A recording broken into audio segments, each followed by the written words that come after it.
This trip started as just another work obligation, driving from Indianapolis up to Chicago. But you know me, I can't pass up a good bookstore detour. So between all the meetings and highway miles, I turned this business trip into a full blown horror paperback hunt across a very small section of the Midwest.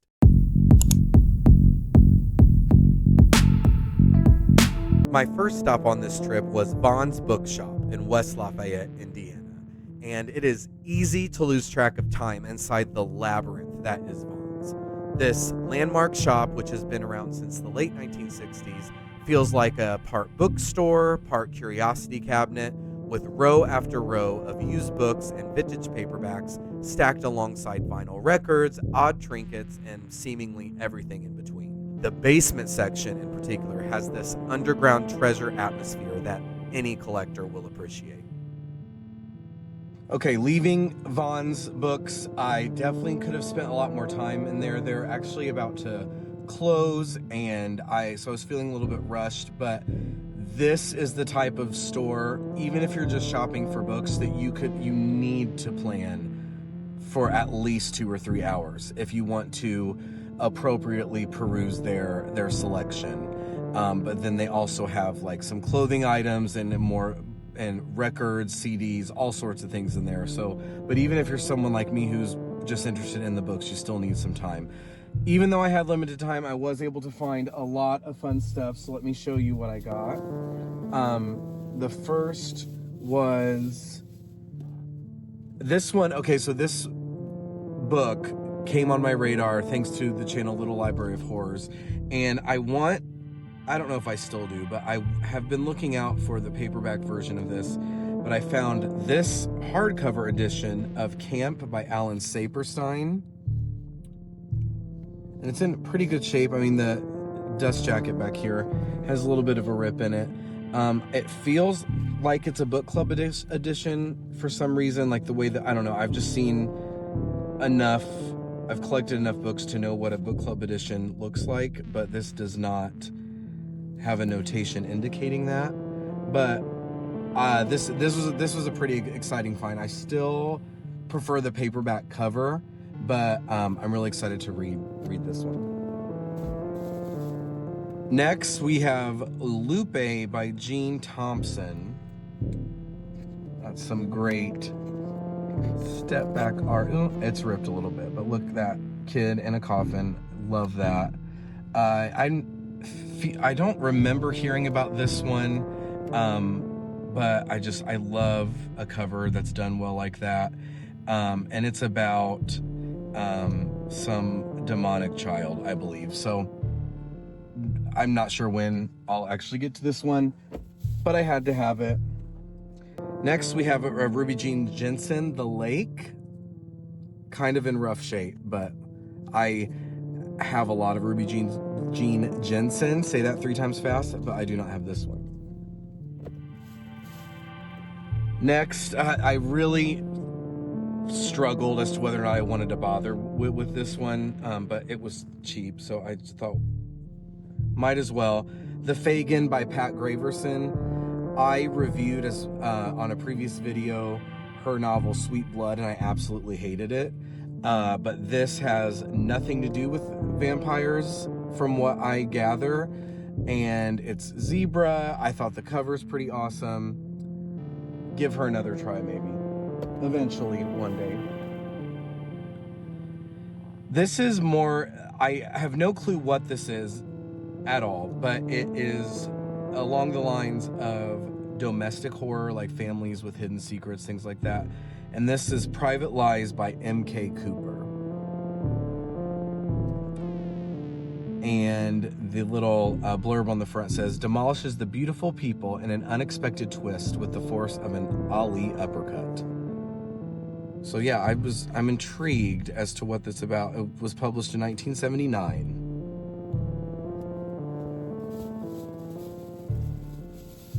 Okay, this is a book that I've wanted for a while. I was really happy to find this. I don't know why I've had so much trouble finding it, because it's not necessarily rare, and again, I don't know why I haven't come across it yet, but I did today, and that is Billy by Whitley Strieber. Love that.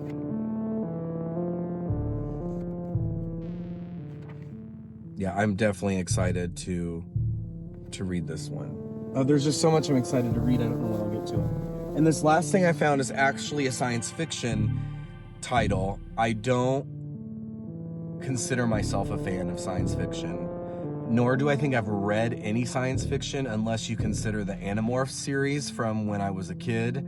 Science fiction, I do remember liking that. But anyway, this book came on my radar thanks to the channel Bad Taste Books.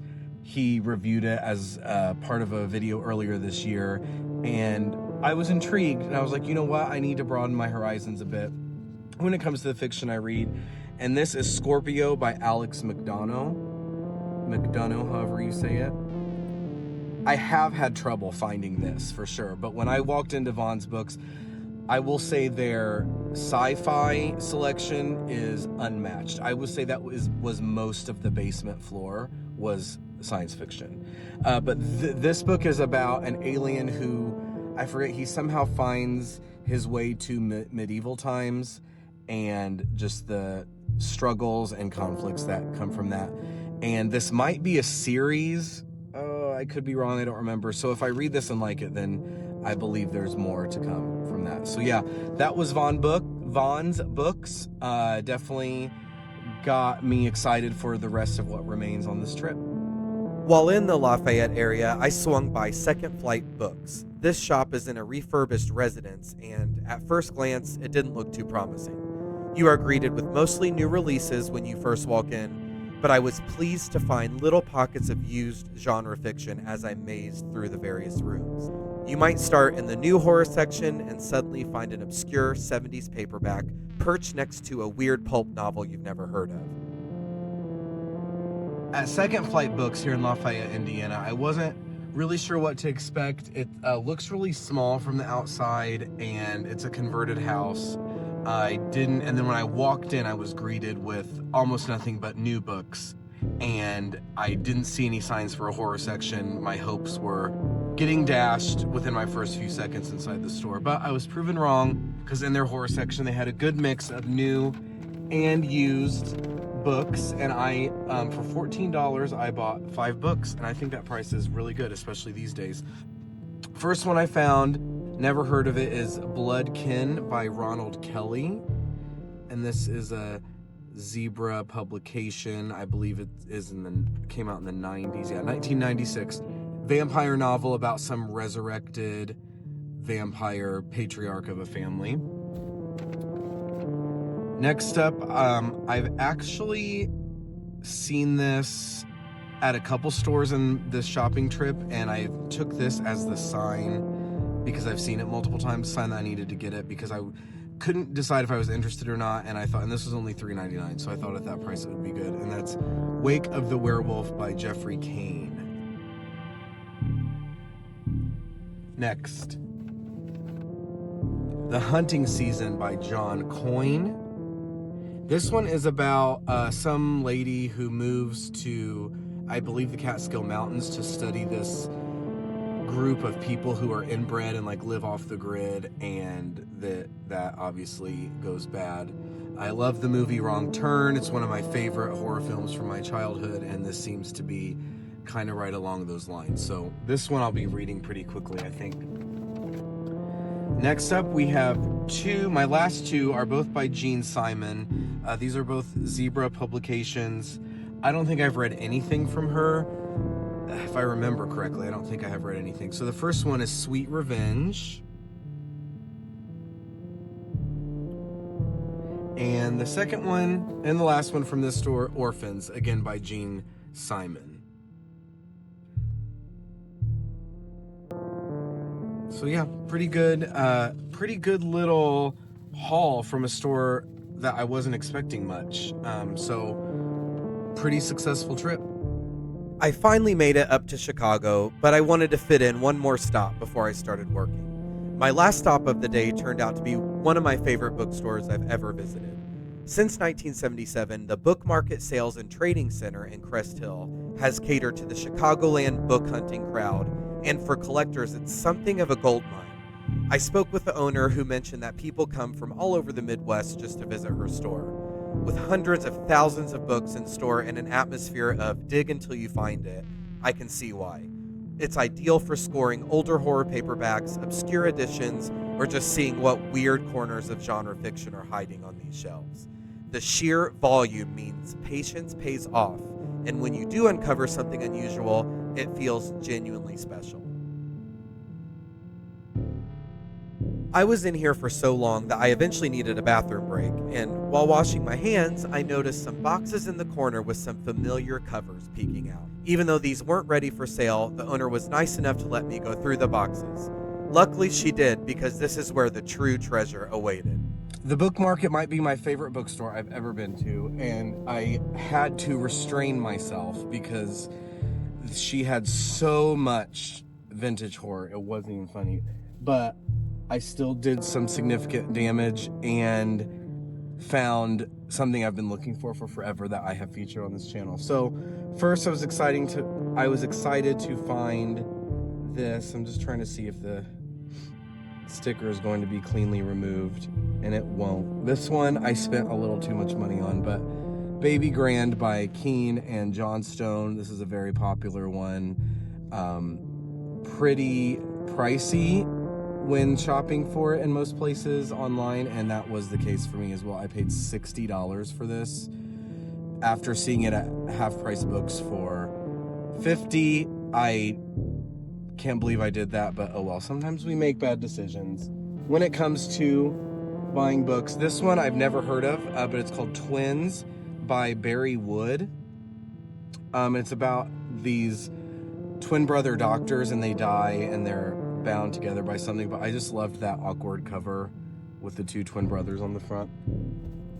This one, I have been looking for this for a long time, and I have found it online before, but it's way too expensive. But this I only spent $4 on, and it is Mime by Tony Profumo. This one is not really in the best condition. As you can see, it looks like an animal got to it in multiple places, but like I said, I've been looking for this one for a while, and this is a nice reading copy. I am a collector, but I'm also a reader. I don't just buy these to buy them. I actually will get to all of them eventually. So this will be a good reading copy, and I was blown away when I saw this on the shelf. Next, this isn't quite, I've been looking for The Wolf's Hour by this author, but I did find this one. It's called The Wildlings by Scott Cienson. Never heard of it. Published by Zebra. It's about vampires who killed their own kind, I guess, and it has a nice little step back cover art of that guy, that vampire holding a victim. So yeah, I thought that was a good find. This one, The Attic by Wade Kinney. It's about this lady who rents an attic apartment from this creepy landlord. But in that attic, like, the landlord's wife died, and he, like, the lady who rents the apartment is like a stand-in for his dead wife or something. I don't know. Sounded cool. This one I've been eyeing a copy online. Ooh, and I just found a prayer card in it. I love used books when you find random things in it. But this is in excellent condition. It's Baby by Robert Lieberman. And look at that. It's like almost brand new copy. I've always been intrigued by that awkward cover, and the story sounds pretty good as well. So yeah, we have a prayer card in there. Nothing else. Okay, next up. This one sounded interesting. I've never heard of it either. Brujo by William Relling. It's like a Native American witch doctor. It comes back from the dead some way and is upset to see his land has been turned into a condominium complex. I just love that cover with the crow and the skull, and Brujo means like a male witch, and I read the back and found out it was about a witch doctor, so sounds different and interesting. This one, I just mentioned I'm a reader and not just a collector, but this one I bought just to collect because I see how popular it is, and when I saw the cover I grabbed it because I just felt like I was missing something not owning it.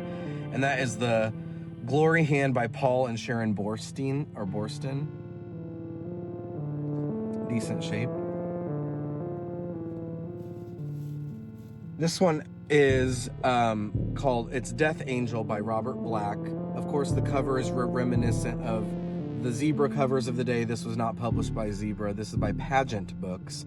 But this is about these little boys get like Bible pages in the mail from the book of Exodus, and they get all these letters, and then they get a horrible package, whatever that means. And then after they receive this package, they're waiting on the angel of death. The cover, I was hoping it was going to be a bit more like supernatural. Maybe there was some angel of death, but I bet this turns into a murder story of some sort. Okay, and lastly, I was so excited to find this. I was on the hardcover horror section, and this is the book that whenever I go into the bookstore, it's always in the back of my mind. No matter what bookstore I go to, it's always kind of there. I'm like, maybe today will be the day that it just happens to be where I am. And today was that day. That is Unholy Morning by David Lippincott. Cannot believe I found this, and I'm so excited. I only paid $8 for this, and I featured this on a previous video of my channel where I was talking about vintage horror that I must read at some point in my life. I found one just by chance. Again, it's always in the back of my mind, but I wasn't even looking for it specifically. I still am blown away. This purchase made the trip worth it 100%. So yeah, this it is a book club edition, but I don't really care because I am looking forward to reading this. And I love it. The book has a little name tag in there. This book belongs to Elizabeth Fenidi, it looks like. So if you're out there, Elizabeth, thanks for donating your book, because I'm very excited to have found it. So I did significant damage in this store. I need to take it easy, I think, but we'll see if that happens. So this was a wonderfully successful stop on the trip. A new day, work meetings are done, so time for some more book shopping. Upstairs in an old historic house in downtown Bartlett, Illinois, Booklady's book attic definitely feels like an attic. Sloped ceilings, books stacked to the eaves, and all kinds of nooks and crannies begging to be explored. Okay, we just left the Booklady's book attic, and I was able to find some things. I spent less than $10. The prices here are great. First, we got Summer of Night by Dan Simmons. This is a popular one. It's not necessarily hard to find, but I've wanted this edition specifically, and this is a must-read. I was really happy to find this edition. And we also got 2 Robert McCammon paperbacks that I don't have and have been on my list for a while. I was happy to find these as well. Blue World. And we got Swan Song. This one is still in print in the Barnes & Noble and the new bookstores, but of course I have always wanted this edition. So happy to find it. And again, the prices here are really good. I was talking to the owner. They don't get a lot of foot traffic, and they're all donation based. And so I thought it was really a cute little shop to find, and I honestly was not expecting to find much when it came to horror paperbacks, and she herself said she didn't have very many, but she had 3 things I was really excited to find. Okay, we stopped and got lunch. I got me some Chick-fil-A. Always a must-have when I'm back in the United States. But our next stop is Half Price Books in Schaumburg, Illinois. I know there's nothing special about a Half Price Books. It's kind of the go-to for any casual reader, casual collector, but never pass up a Half Price Books. There's seems to be one almost anywhere I go. I always pass through. You don't always find anything that spectacular when it comes to horror, just the typical lots of King and Kuntz, but you never know. As has been the case on my channel that I have featured, I have ran into some pretty exciting surprises. So let's go take a peek at this Half Price Books. Like I mentioned, Half Price Books is more mainstream than some of the indie spots, but that just means it's a reliable stop on any collector's road trip circuit. With a vast selection of used books, records, and other media, the Schaumburg location offers a mixture of everyday reads and potential finds. For vintage horror paperback hunting, it's the kind of place where you might drop in expecting nothing in particular and leave clutching a rare cover you didn't know you were looking for.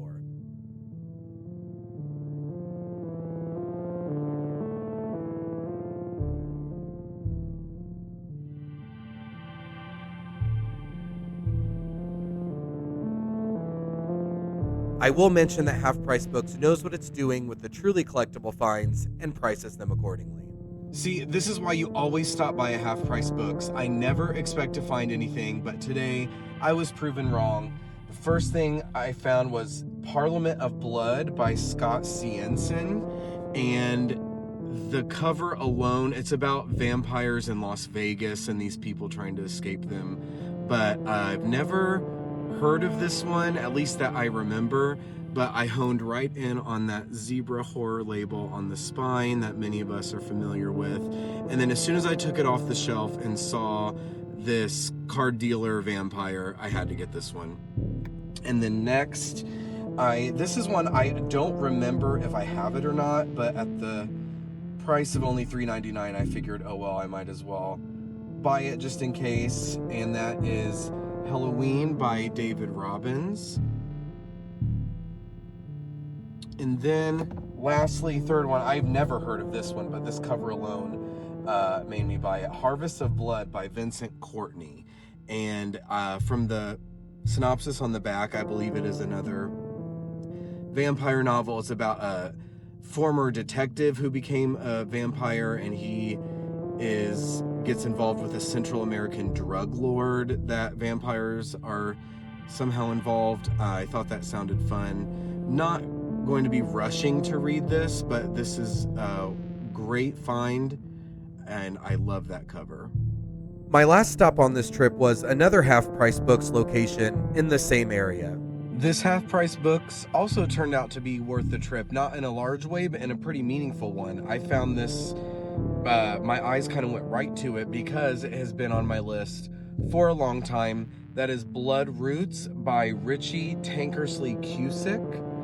It is about this girl whose mother fled her ancestral home in the bayous of Louisiana, and after her mom dies, the girl returns to this home to, I guess, meet her grandmother, and she encounters some sort of evil there. But I was researching a few months ago bayou-themed horror, especially that of the vintage variety, and this came highly recommended. So I've been looking for it, casually looking for it for a while, and it was the only thing I found in this Half Price Books, but well worth it for sure. Thanks for joining me on this exciting book hunting trip. Let me know in the comments if you've read any of the books featured in this video, and also what your holy grail find is. Please be sure to like and subscribe, and until next time, have a good one.